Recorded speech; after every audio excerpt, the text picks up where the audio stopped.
Good day everyone. For today's return demonstration, we're gonna do the vice versa of transferring the patient from bed to stretcher and stretcher to bed. So, what is a patient transfer?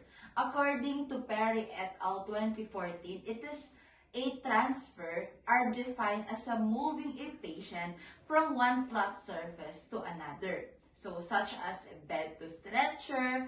Type of hospital naman, transfer include bed to stretcher, bed to wheelchair, wheelchair to chair, and wheelchair to toilet, and vice versa. So for today's written demonstration, we're gonna explain the procedure to the patient and verify the doctor's order. But before that, we're gonna do the hand hygiene.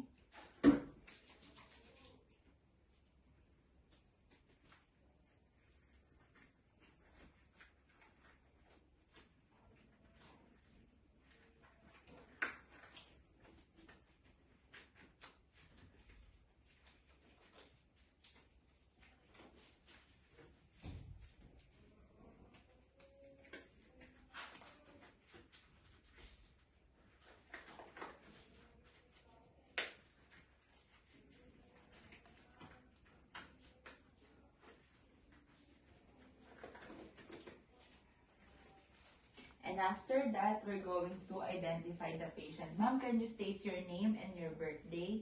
Princess Lisa on July 18, 2006. And I'm going to check the wristband. So this is the right patient. I'm going to explain the procedure and also provide the privacy. Ma'am, I'm going to transfer you in the wheelchair.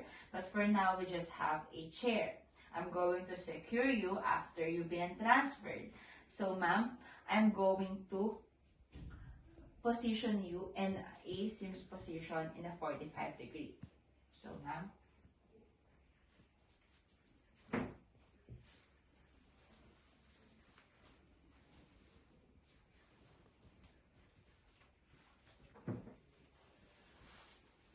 one, two, three.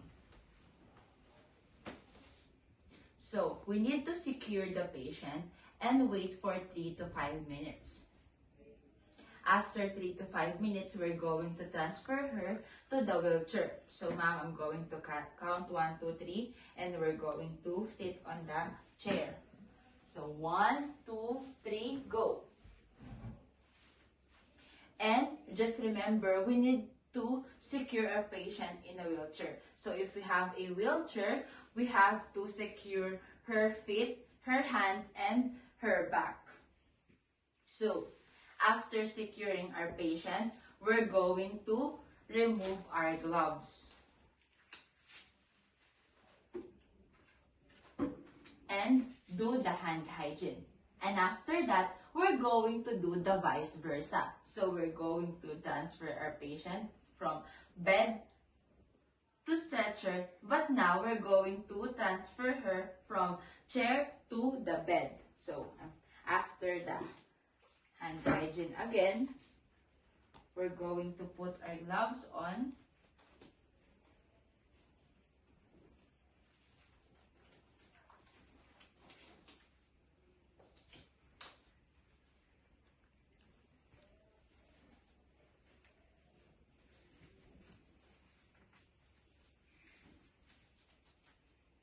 After putting the gloves on, okay ma'am, I'm going to explain the procedure, ma'am. After being transferred in the chair, I'm going to transfer you vice versa in the bed.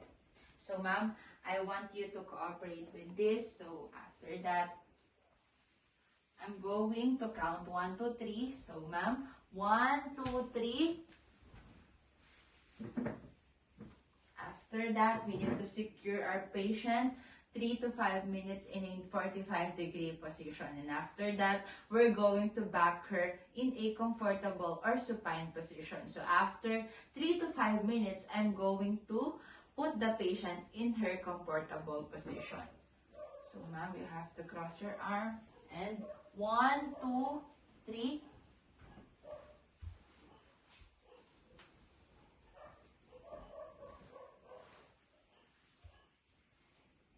And since the patient is in her comfortable position, that is the end of our transferring of patient vice versa. And we need to remove our gloves and perform the hand hygiene.